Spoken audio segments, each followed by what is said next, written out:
The worst advice I hear on YouTube and other social media. I'm going to list 9 of them. Okay, I'm retired, 5.5 years. My name is Joe. I'm sharing my experience and my stories to help you on your journey, perhaps have a little more confidence to retire.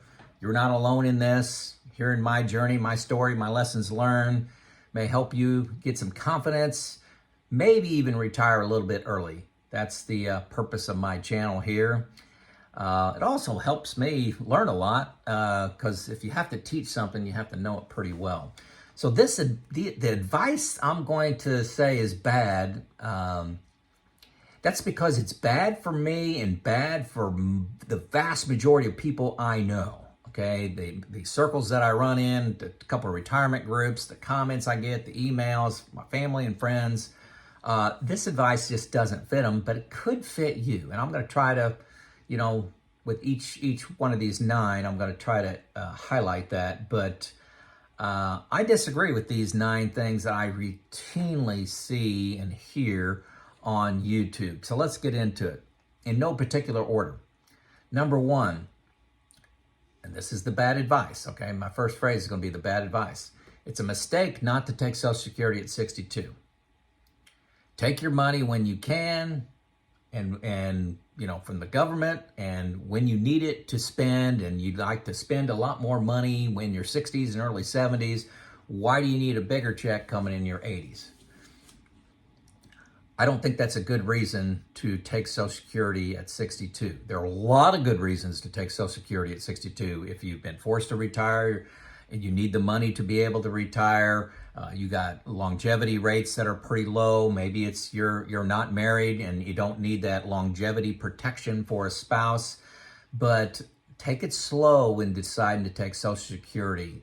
That asset grows 7 to 8% a year, depending on before and after full retirement age. But if that's 7 to 8% is adjusted up for inflation. So, say inflation is 3%, that's, 10 to 11% a year. I mean, that is unbelievable.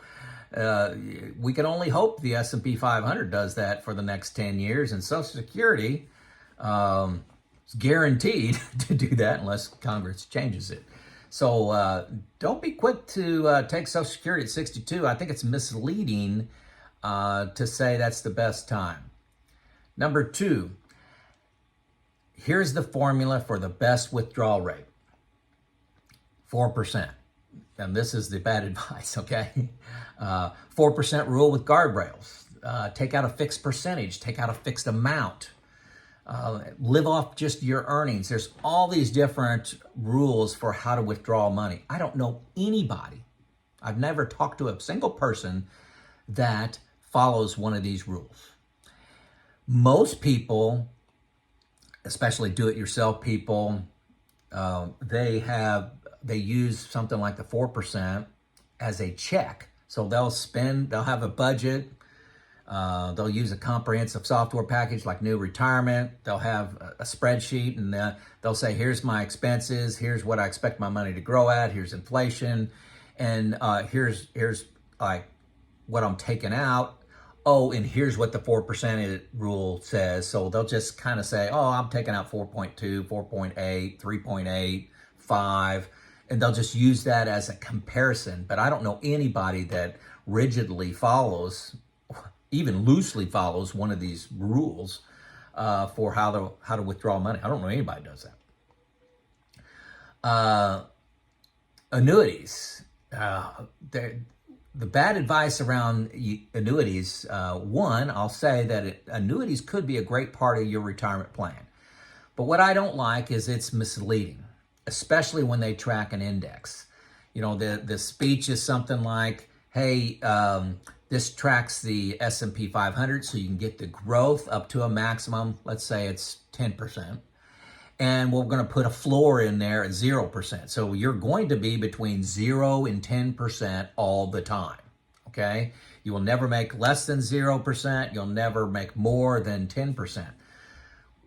They never add that they are those rates, like the 10%, doesn't include dividends. So if the S&P 500 returns 10% exactly, you may only get 7%. And you're saying, what the heck happened? You don't get the dividends that are paid out. I think that is very misleading and could be bad advice. You could change your decision if you knew that, and it's very hidden. I've checked about 5 plans and they all work this way. Not saying it's bad for you. I'm saying that is very misleading, and you may make another decision if you knew that dividends were not included. Number 4, all fees are bad. Fees are bad.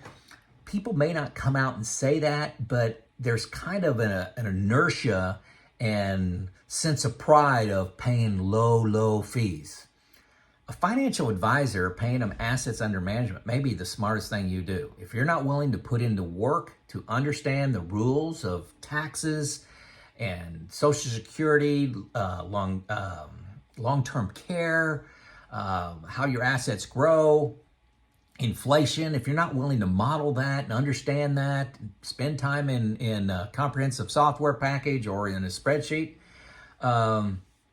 paying somebody could be brilliant, because it may prevent you from doing some very dumb things. Your spending could get out of control. You could whipsaw your investments. It's a lot of work being a DIY person. And I will add, if you are a DIY person, you need to get a second and a third opinion of your plan. That can be free. That can be some friends. That can be a retirement coach that may cost you a little money. That may be a financial advisor you want to run your plan by. But don't just make it yourself and not let anybody else look at it. That's a horrible idea. So number 4 was all fees are bad. That's just not true, in my opinion. Okay. You must take action based on this current event, okay? You must take action. Now, nobody actually says take action, but the tone is, oh my gosh, the stock market is too concentrated into the Magnificent Seven. PE ratios are near an all-time high at 29. We got this election coming up, a lot of division in this country. We got the debt ceiling. The U.S. currency is not being used 100% for all oil sales internationally. The U.S. dollar is getting devalued around the world. Take action. Most of the time, doing nothing is the right action. And I said 98% of the time, doing nothing, especially if it's emotional, is the right action. So there's a lot of fear out there on YouTube and social media. Number 6, have you ever seen one of those talks where somebody starts off by saying, this is a quote, let's say the market averages 7%.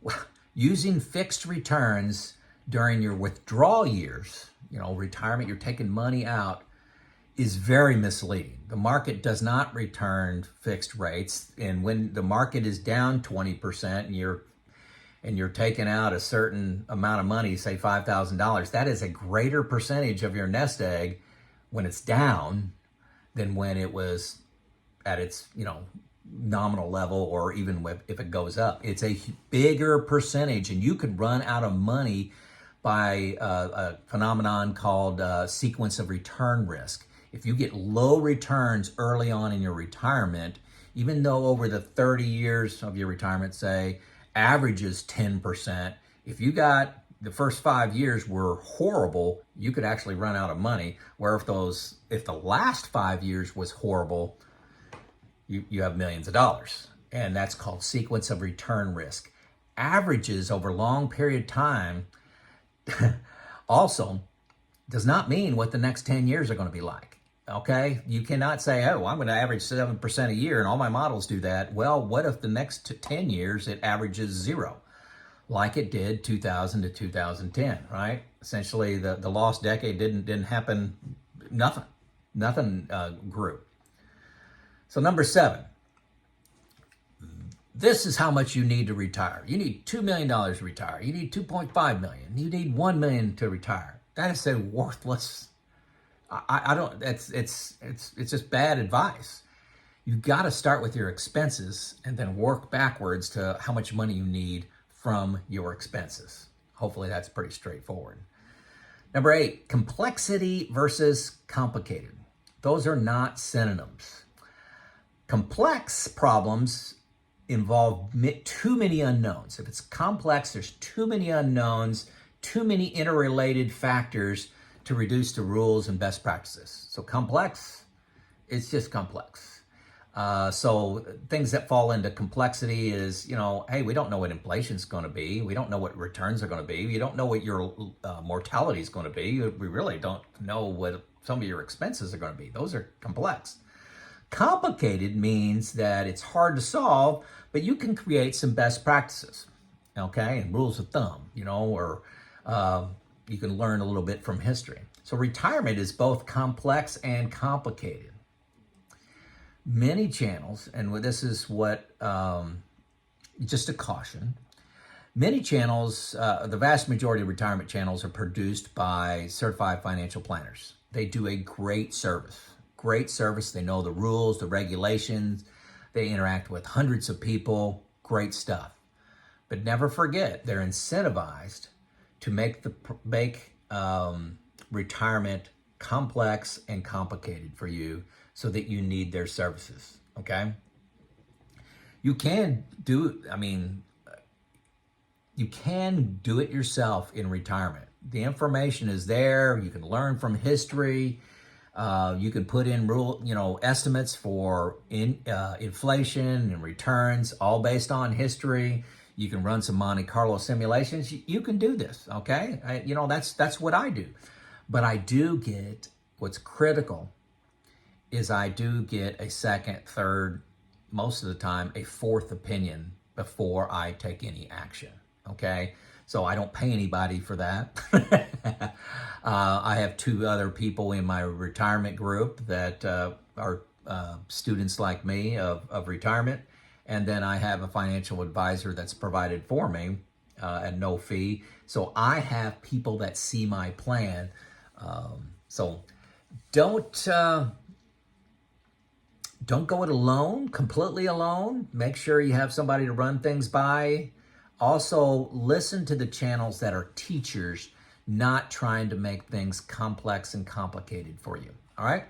So on to the last one. Number 9, retirement is a destination, is a finish line. I get this a lot in the in the comments. You've won the game. You've reached it. You got enough. Enjoy the spoils. Sleep in, watch TV, go to the beach, relax, rinse and repeat, right? Well, pretty early in retirement, you're gonna realize that health is a big deal. So your social network's a big deal. Getting fulfillment is a huge deal. What's your new journey? What are you gonna do with relationships, emotions? I got a couple of definitions of happiness I thought were really cool. So take note of these. Two different ones.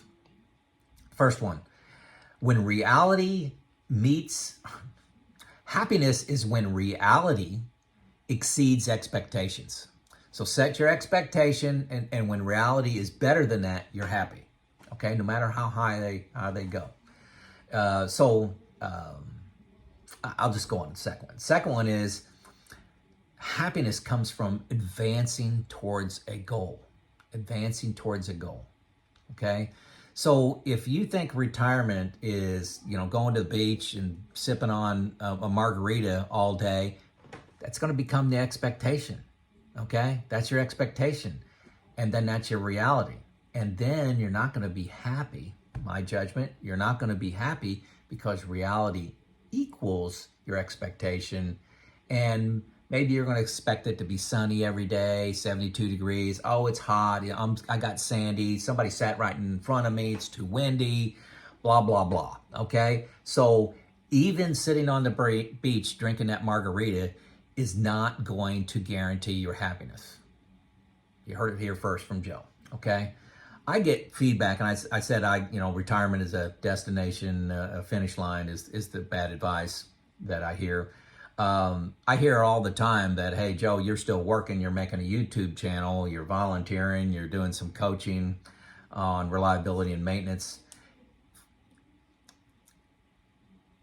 sitting on the couch or sitting on the beach is just not a reality for me. It's not something I want to do. I want to get fulfillment. I want social networks. I want a new journey. I want to work on relationships. I want to work on my health. I got so many other things I'm trying to do. Retirement is not a destination. It's not the tape you break at the end of a marathon. It is a new journey that you're starting. It's the start of a new marathon. And I think a lot of people miss that, especially if you're working. Once you're retired, you realize it, okay? So there you go. There's my list of 9 pieces of bad advice, misleading advice at best, that I see on YouTube. Did I miss one?